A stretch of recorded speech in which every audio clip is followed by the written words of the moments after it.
Let's go back to where it all started then. You are a son of Ballymun, one of Ballymun's most famous sons. It's been a big part of your identity. You've spoke so much about what it gave you and the challenges that the area faced during your lifetime and still today. How did growing up there shape who you are? Well, it essentially gave me the life skills to challenge the standards of my culture in Ballymun, or what was perceived a culture and standards of Ballymun, which is basically, these are the things you should have to do if you come from that area. And I think the more and more people in a community like Ballymun that challenge those standards break generational cycles, and that's what I was unconsciously fortunate to do, and obviously seeing the pain and suffering my brother went through in terms of going the opposite route also had an impact in me playing football. So being, I suppose, on a football pitch and instead of probably hanging around the blocks at times, certainly made me stay in a good pathway, in life. So I'm very thankful for growing up in Ballymun. I wouldn't have changed it. I always say, if I was to choose between a 5, 6, 7 bedroom house somewhere else, I would have took me flat over all day, and it was just, there wasn't a huge amount of money in the area, but we had a lot of special things that other communities hadn't got. So that community spirit, even when I was playing sport, we had a lot of teams and the parents and mentors of other teams say bad things about us. But even to today, when I go around the country speaking, sports clubs, charity events or corporate companies, I ask the question, who has heard about Ballymun? What good things have you heard? What bad things have you heard? And generally you have a lot more bad things. And I hope that when I leave that room after doing that talk, that people can say, now I've got a better perception of the area. You mentioned your brother John there. When you wrote your autobiography came out back in 2017, he was the central theme of it, or certainly the central theme of your life against how his life panned out. And that idea, the book is called The Choice. For people who aren't aware, didn't read the book or are aware of John's story, just tell us what kind of fellow was he? Tell us a little bit about him. So John was 7 years older than me, but unfortunately John, very similar to me, to be honest, wasn't really interested in school, wasn't academic. And when John grew up, the community of Ballymun was hit with the heroin epidemic it was kind of the focal point of the heroin epidemic in this country. And there was very little support at the time. Ballymun was ghettoised in that a lot of the people that were financially stable in the community were given a grant. It was called a surrender grant. It was £5,000, and they basically were given the opportunity to use that as a deposit to buy a house outside of Ballymun. So yeah, we're left with a lot of people that were probably unemployed, single parents, young parents. A lot of mental health institutes shut at a similar time. Ballymun was going to be the community that would accommodate those people that were struggling with mental health. So it became a very lucrative business for drug dealers. It's confined, small area, but had 20-odd thousand people because they were on top of each other in the flats and the towers.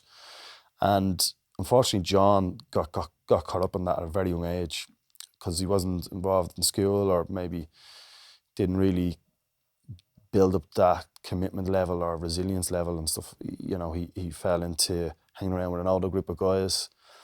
They were obviously had gone through that experimentation with drugs, and he started dabbling at the age of 14 and went on that cycle of starting off as a functional addict.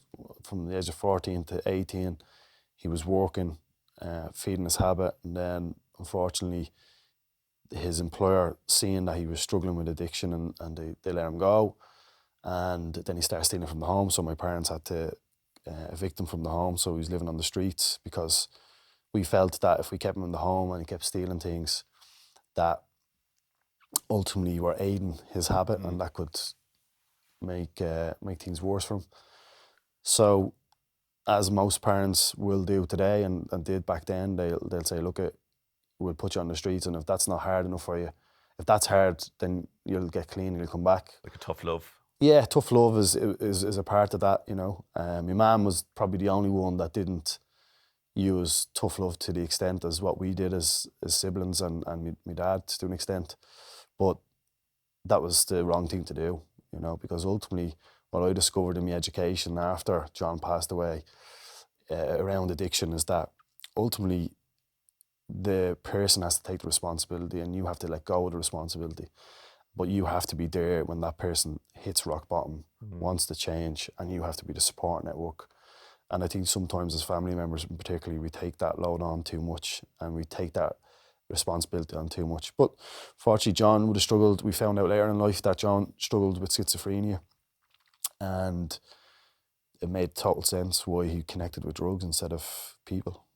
Your own response sort of sums that up, because your name as a child was Philip Caffrey, which was your mother's name, and John had a different father from a previous relationship your mother had, and your father is McMahon, and you were, I guess, is it fair to say you were sort of acting out that isolation and turning away from John and his problems? You were obviously only a young kid at the time yourself. In shame, was that it? That even your own reaction to your brother was what society was doing to people like John on a bigger level? Yeah, I was taught at a very young age that drugs is wrong and it's against the law, and people that take them are wrong and they're criminals. And you know, I wasn't educated that most people that become addicts have struggled with childhood trauma or maybe have mental health issues.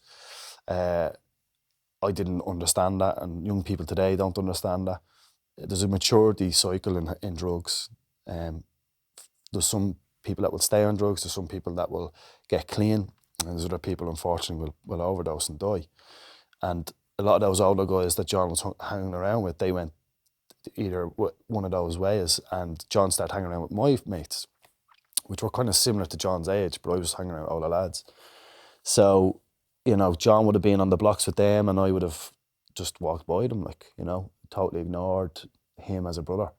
You know, would have spoke to him with hurt and pain and anger. Why are you doing this? Like, and you've let us down hundreds of times. I've tried to help you hundreds of times, but what are you doing? Like, you know, and I never really understood how powerful this substance was in helping him overcome that psychological pain he had, ultimately being schizophrenia.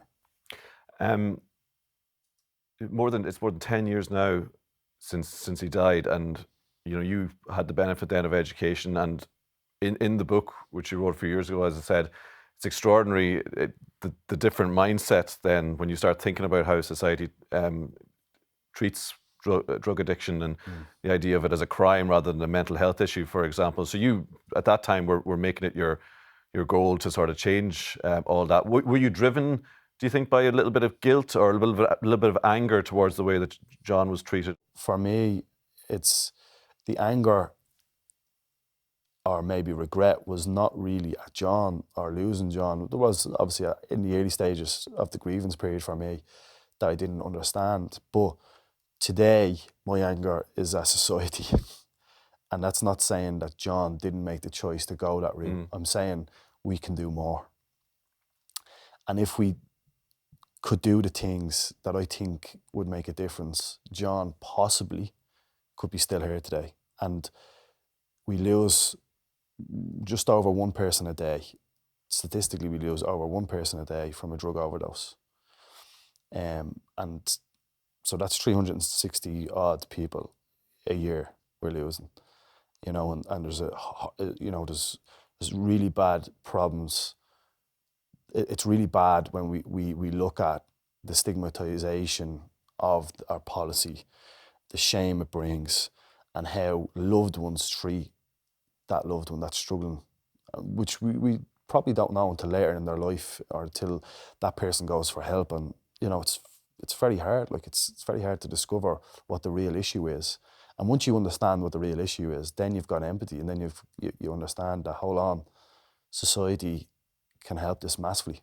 So you work with the gyms, with the personal training, the coaching. I wonder how much your personal life began to inform that work. You know, this idea of helping people kind of runs through, you know, the whole thing. I mean, does that come from the bad things that you'd seen that you became interested in the whole idea of human potential and getting people not to not to waste their lives, or not to become victims of their circumstances? Yeah, it definitely did. I think when I started to delve into when John passed, and the crucial thing for me was to understand that I have a chance to live and John doesn't. As much as selfish that sounds, John would want me to pursue, and so would my dad, like, you know, to pursue certain things in life. But I always got a buzz and an energy from helping people, like, you know. And that self-serving value that I would have, you know, and what I mean by self-serving is that, like, when we help others, you get something from it, like, so it's the selfish So that's thing, what like, motivates you to do yeah. it. Yeah. So, you know, that would have came from, certainly from my dad. My dad's roots of being from West Belfast, the Troubles, him fighting for his community, and that had an impact on me, certainly, you know. So I suppose that's something deep inside you. That's a value set that's been passed through your experiences and your environment in life. And I'm thankful and grateful that I have that value inside me to be able to do that. Does the work in prisons, tell us a little bit about that, because that seems to be kind of like a clear example of that. And obviously John has spent time in prison as well, so I'm sure that informed your work there. But you're talking about people who, you know, really need somebody to come in and help them, point them in a different path. So the crucial thing for me along this purpose in life is the purpose I have of helping people that are in similar pathways as John, is that there's a spectrum, and there's like early intervention, at-risk youths, people that have gone into prison sentence. So those are the three key points, like, you know. And when you go to the other end, which is people that end up in prison, the problem you have is that a lot of these people that are in prison are coming from similar backgrounds. They're coming from similar communities. And the question, and a majority of the crimes are drug-related crimes. And when you have a social exclusion society, which is very problematic, in other words, you have majority and minority, that has to be challenged. When you have social inequality, that has to be challenged.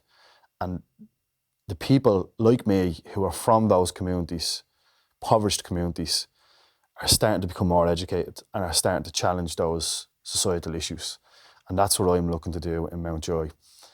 These people have made bad choices in the past, but what's really important going forward is what choices they make in the future. And there'll be a lot of cases of people going, why are you in there, Philly? There's a lot of victims around their crimes, and I get that. We're all victims of crime, by the way, but I was certainly, like, I've, you know, a brother struggled with addiction. I'm helping drug dealers. However, when you look at the structures and the environment that these people grew up in, if those environments changed, certainly it'd have a massive impact in the amount of crime and victims we have in this country. So we have, at the minute, if that's the case, we have a problem, and we have a kind of a war, not on drugs, but a war on social class. So there's drugs in every social class. Why is the working class, why are working class communities highly represented in prisons? That's the question that I want to try challenge or answer and impact. To round off then, Philly, you are somebody whose glorious on-field success is now, I know you're still kicking ball with Ballymun Kickham's, but probably in the past, and a lot of times that can maybe give people a sense of my best days are behind me, but it feels like you are motivated by other things now. It's obviously not the chase for a Dublin jersey, to hold on to your jersey, motivated by other things. What do you see motivating you in the